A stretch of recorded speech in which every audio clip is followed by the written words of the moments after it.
Ассалаумағалейкум, құрметті достар, сізбен бірге адвокат Таир Насханов.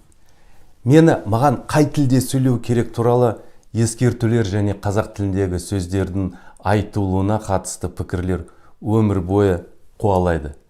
Мәселен, экономикалық қылмыстардың ерекшеліктері туралы соңғы видео астындағы пікір қалдыратын жерде ақылдылар шығып, маған қазақ тілінде видео түсіру керек деп ақыл айта бастады.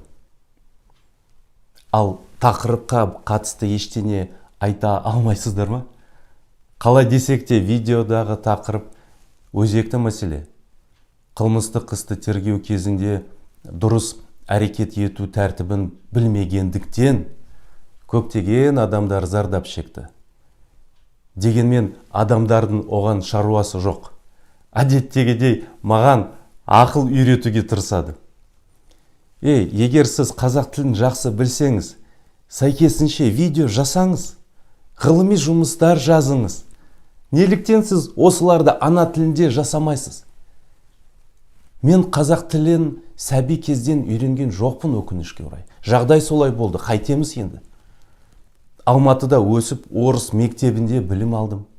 Сондықтан мен акцентпен сөйлеймін. Десек те акцентпен сөйлейсіз деп қайта-қайта ескертулер жасайсыз. Тіпті ағылшын тіліндегі роликтерді қарау барысында сіздерге түсініксіз болғандықтан орыс тілінде айту керек деп сіз қазақ тілінде пікір қалдыруға тырысасыз. Жақсылылар, қай тілде видео түсіру керектігін анықтап алсаңыздар. Ал мен қай тілде видео түсіру керек деп санаймын, сол тілде түсіремін.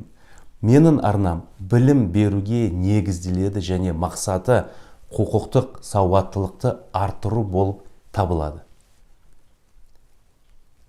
Егер сізге осы видео ұнамаса, лайк немесе дизлайк қойыңыз. Ал егер ұнаса, лайк қойыңыз. Коммент жазыңыз, немесе менің каналыма жазылыңыздар. Сізбен бірге адвокат Таир Насханов болды. Сау, сәлемет болыңыздар.